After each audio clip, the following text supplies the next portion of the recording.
When I was in high school, our class was taught how to design a printed circuit board out of a given schematic diagram of a particular electronic circuit.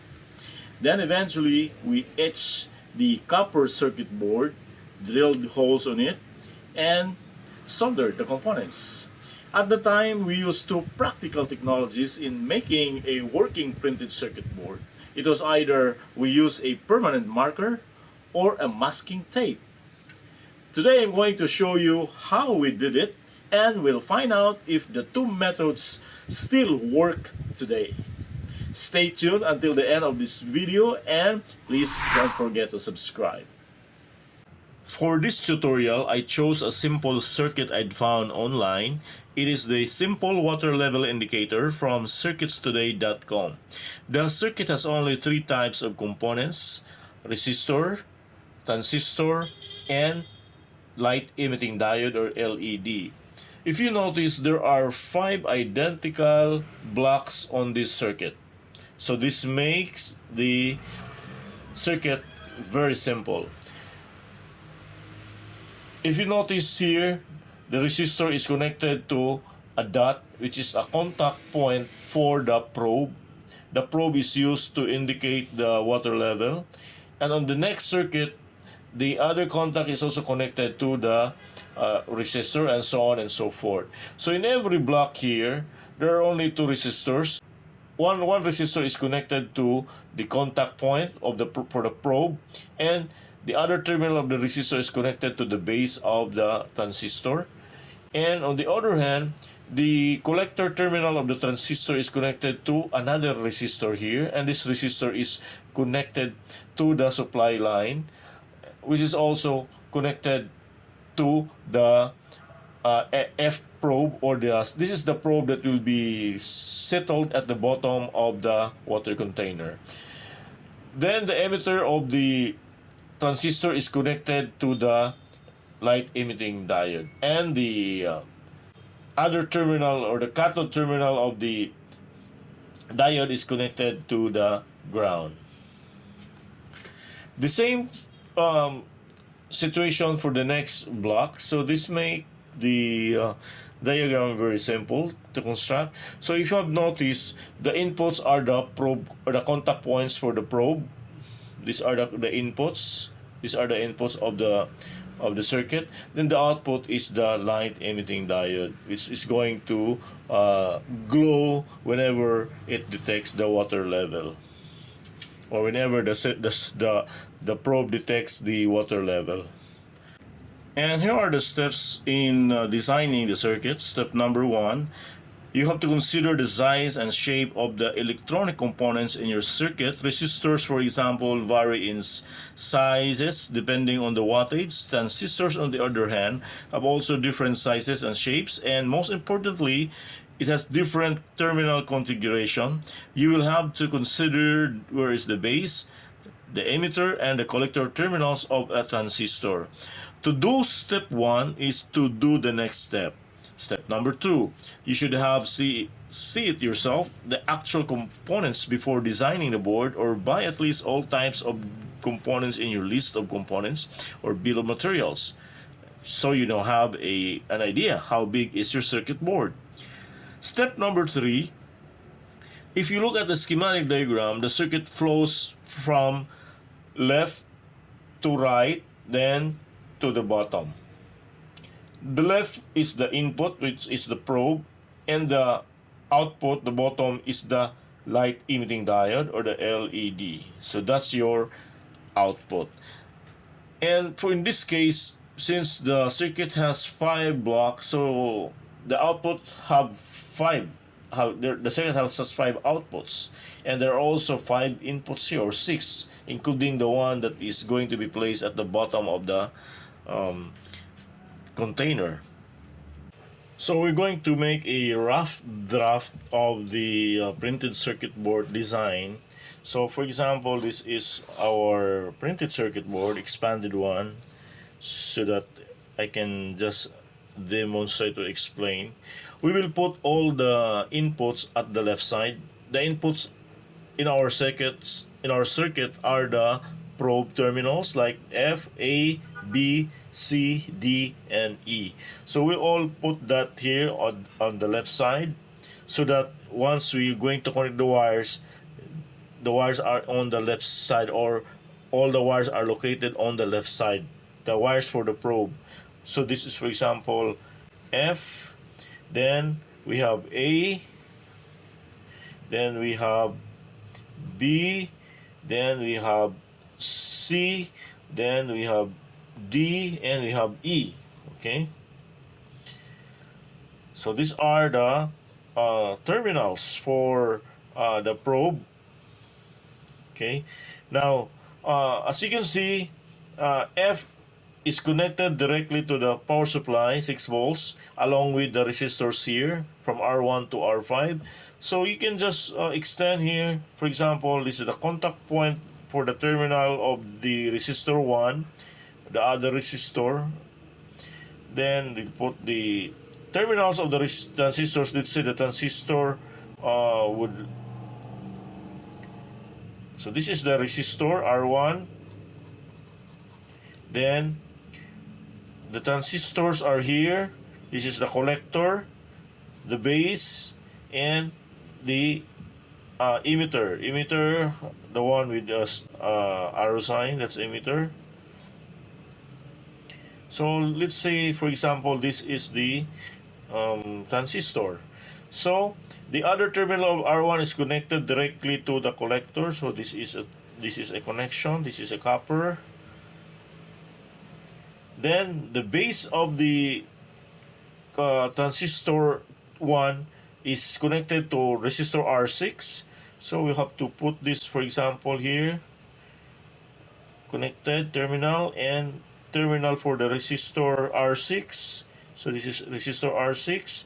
Then the other terminal of R6 is connected to the probe A. So here, so we put a connection here.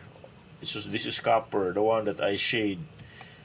Then the emitter terminal is connected to the light emitting diode. So we have light emitting diode here, and this is connected. The emitter is connected to the anode terminal of the diode, and all the cathode terminals of the light emitting diode is connected to the ground. Okay, so that's it. Ganun lang siya ka-simple. Then all you have to do is repeat the process because the block here are identical. So again, you identify you place the transistor. This is the transistor 2. Then transistor 2 here. Then you have the connection for the resistor 2. Another terminal here for resistor 2. So this is connected. Then resistor 2. Okay? Now, ang base is connected again to another resistor. So you can put it here. Connected. Then, resistor. This is resistor 7. Okay? So this is R6. This is R7. Then you have the terminal here. You should find a way that R3 can connect to B. So the B is here. So you can pass in between the terminals of the resistor here, this way and this way. So you can make a line here. Okay. Then another diode here. Then this is connected. So that's it. So all you have to do is repeat the process. If the next transistors here or resistors you cannot pass all the here because it's too tight, then you can find another way. You might let the connections to input C, D, E through this line. Okay, so we'll try another transistor, transistors 3. So transistor 3, then resistor. This is resistor 3, this is resistor 2. So resistor 3. Then we have another resistor here. This is resistor 8. Resistor 8, R8, okay. then you have to check if you can pass this way. Okay, you can pass. Then since this is going to be connected to terminal C, then you should find a way here. You cannot pass it because there's already a connection here. So this way, then this way. Um, or we can go up there, then a thin line here connected to C. So you can do that. Okay, you just adjust the width of the terminals so that it could fit this way. And another diode here connected here. So the next transistors, because you cannot already pass here to connect to the D, you can just connect, for example, another transistor here, then resistor. You can put the resistor here, the resistor 9. So resistor 9, instead of here, you can put resistor 9 here. Then this resistor 9 will connect to D. Okay. So like that. Then another diode here. And this is for resistor 4. So this is R4. Okay. Then on R5, we can again put it here. Transistor 5. Resistor again. Resistor R5. Then another resistor here. This is R10. Then you connect that to E. So here's the E. Here's the E. So you can pass it here. Okay. Then another LED here. Connected. So that's it. 1, 2, 3, 4, 5. 1, 2, 3, 4, 5. Then you can put the 6 volts AC terminal here. And also the ground terminal here. So the supply is on the right side and the probe terminals are on the left side. So ganun lang. All you have to do is finalize your sketch. Do it with the actual size of the components, the resistors and the transistors, especially the transistors, because there are transistors that it's not linear. It would look like this, the terminal. So that would depend on the type of transistor. So you must check first or buy the actual transistor so that you will have an idea what is the design of the terminals. So I actually bought the components needed for this project so that we could see the actual size and shape of all the components. That is our guide for designing the printed circuit board. So here are the transistors. These are transistors 1, 2, 3, 4, 5, and according to the designer, the transistors here are it's either you can use BC548 or 2N2222. I chose the BC548. I only bought it at 6 pesos each. So the BC548 is an NPN transistor. The shape is half moon. If you can see the top view, it's a half moon. So this is the front. Then the front, you can read the labels at the front, but it's so small, so I can't even read the labels. Then it's so easy to determine the configuration based on the design of this transistor. The leftmost, this one, the leftmost is the collector, and the center is the base. Okay, the center is the base, and the rightmost is the emitter. So if you are going to draw this one on the paper, if this is the bottom view, this is the collector, this is the base, and this is the emitter. So it looks like this. If you try to check the diagram, this is the base, this is the collector, and this is the emitter. So you now have an idea how to design the placement of the transistor on the PCB. And the resistors here, R1 up to R5, are 2.2K 1/4 watt resistor. It's so small. So I think this is less than 1/4. So very small. And also the resistors R6 to R10 are 22K 1/4 watts resistor. It's so small also, so it's about less than 1/4 in length. And this is the LED. I chose the green color. So based on our schematic diagram, we can partially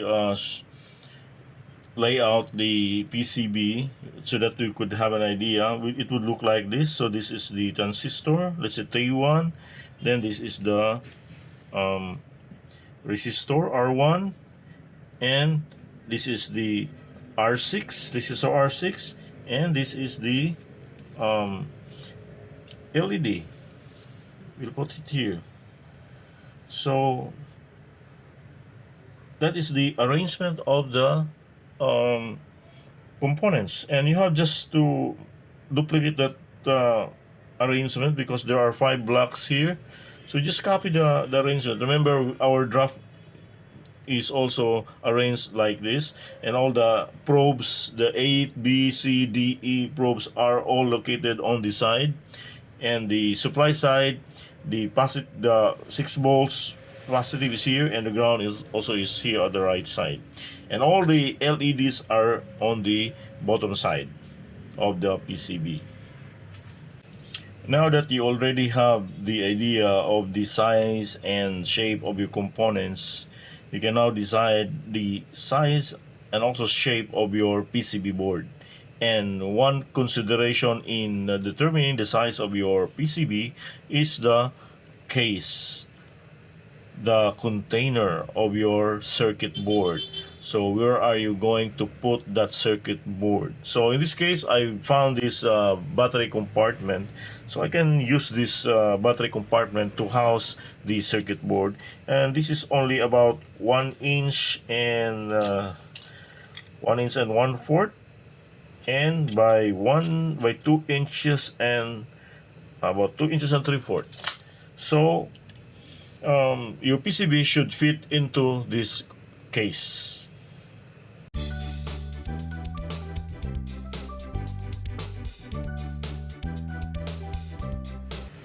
So this is now the actual size of our PCB. 1 inch by 2 inches. Okay, so this is 2 by 1 PCB, and we should fit all of these components into this circuit. Okay, it's a challenge, but actually it will fit considering the small size of these components. You see that? If I put it here, okay, then also this one,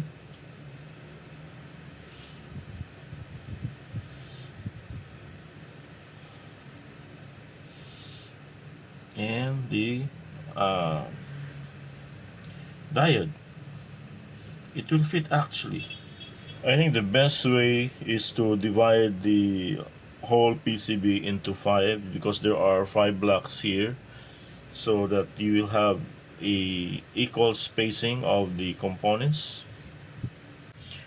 However, there's a drawback when you size your PCB just like this, because you're going to use masking tape and pentel pen, and it's very difficult to make a thin line of copper on the PCB using pentel pen and a masking tape.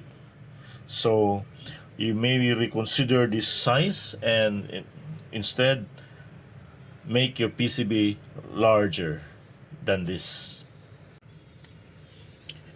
So I decided to use instead a larger PCB. So instead of 1 by 2 inches, it will be 2 inches by 3 inches. So this is now my PCB. There's enough room for the circuit to roam around the board. You can use a ball pen or a pencil, much better. But I don't have pencil now, so I use ball pen. And I will just use another color for the circuit. So I divide this one into 6. 1, 2, 3, 4, 5, 6. Although it is only 5 blocks. It's because the first block here is for the probe. So that's why I divide this board into 6.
So this is now our more or less final PCB design.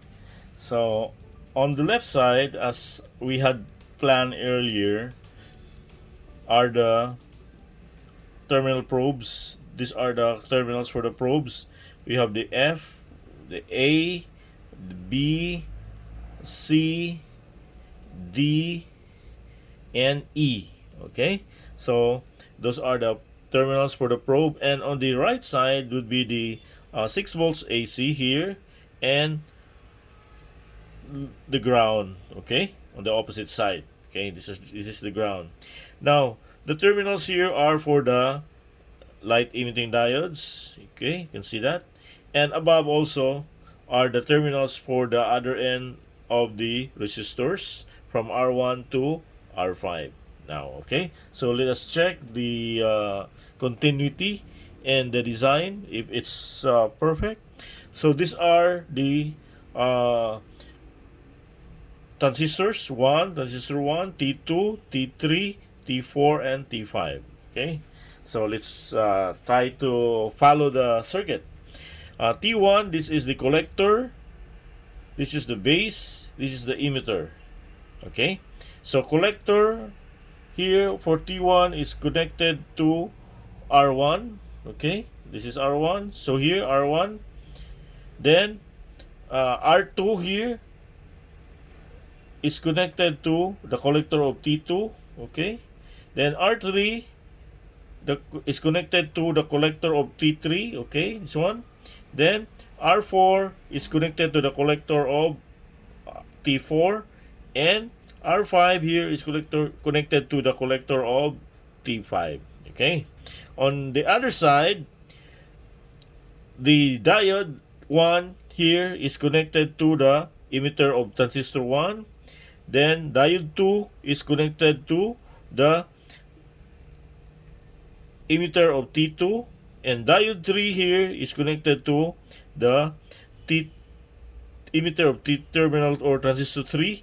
And diode 4 is connected to the emitter of transistor 4, and diode 5 here is connected to the emitter of transistor 5. Okay, now for the base of the transistors, base of T1 is connected to R6. So R6, this is the other end of the R6, and the other end of R6 is connected to probe A. Okay. Now for the base of T2, it's connected to R7. So this is connected to R7 here. Then the other end of R7 is connected to probe B. Okay. So this is connected to probe B. For the base of transistor 3 is it's connected to R8. Here, R8.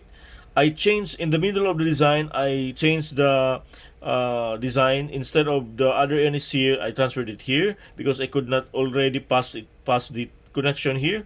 So I transferred the location of R8 here. Okay, so the base of transistor 3 is connected to one end of R8 and the other end of R8 is connected to C. So C, okay, this is terminal C or probe C, and the base of transistor 4 is connected to R9 here. Then the other end of R9 is connected to D, okay, or probe D. And the base of terminal transistor 5 is connected to R10. This is the R10, and the other end of R10 is connected to E. Okay, so we have now the design. We can improve that later when we are going to transfer this one on the PCB. Now question, how are we going to transfer the design on the PCB? How are we going to transfer exactly the same design to the PCB? What we have right now is just the ordinary PCB. So what we're going to do is to use one of the oldest technology, carbon paper. Okay, so this is the design. I'm already putting it inside the on the PCB, but inside, as you can see here, the carbon paper. So be sure that the entire PCB is covered by the carbon paper. Okay, so the carbon paper is here. Okay, so check that the entire design is covering the entire PCB. It should fit. Okay.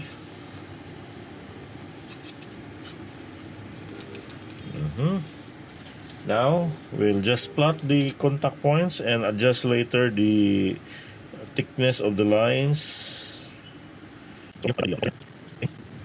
Okay, be sure that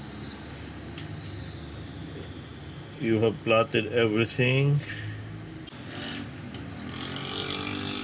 I think I'm done already. So after that, let's check if we did it perfectly. Okay, I think we just missed some points, but that's all right. We can just retouch it. Can do some retouch. This is for actually for the pentel pen, because the other PCB I will use masking tape. Okay, here's the pentel pen. The pentel pen should be thick enough to resist the ferric chloride during the etching process. The one covered by the ink of the pentel pen should stand against the power of the ferric chloride during the etching process. The contact point or the terminal should be big enough because you're going to drill that particular terminal for the components, and the drill bit is about 1 mm and less than lower or smaller than 1 mm. For the masking tape process, cover the PCB copper side with at least 2 layers of masking tape, especially if the masking tape is thin. This will ensure that the ferric chloride solution will not slip through the copper underneath the tape. Get a new cut out of the carbon paper and place it on top of the masking tape on the PCB and start plotting the design onto the board. Use a sharp cutter that is designed for cutting curves. There is not much difference between our two PCB, the one with masking tape on the left and the other using a permanent marker pen on the right. Both are not perfectly done since I was using not the right cutter for cutting the masking tape design, while the marker pen I both had run out of ink even if it was nearly both. For etching, I improvised a container out of an empty Tetra container of a juice brand. This is perfect because inside the Tetra container is an aluminum foil that could prevent leak. Also, the container is compact and easy to agitate the solution by moving sideways. It is important to agitate the solution so that it will rub onto the copper surface to be removed. So after 15 minutes of etching, this is now our products. And surprisingly, the printed circuit board that is using the permanent marker is doing better than the one in masking tape. And look at this masking tape. When I remove it from the solution, most of the masking tape was already removed. So I think the next time if you use a masking tape, be sure that it's of good quality and with enough thickness. While the marker is doing well, so I'll just have to wipe this with alcohol or acetone and so that the ink will be removed. Although the PCB that uses a permanent marker mostly retain the printed design, but there are missing portions. You can correct this by either connecting a jumper wire between gaps or make another PCB design. Although our samples were not perfect, but I was able to prove that we can still use these old ways of making PCB design. Today's modern way of PCB designing and making is aided by computers for the design. Then there is the presentized PCB, which makes the transfer of the computerized design to the board perfectly. And finally, we can now use a robotic agitator which is convenient during etching. You can see the full video of this modern way of designing and making PCB design on the Tech Builder channel here on YouTube. I posted the link on the description below for you to visit. And please don't forget to subscribe to this channel. Ako si Jun Tariman. Daghang salamat!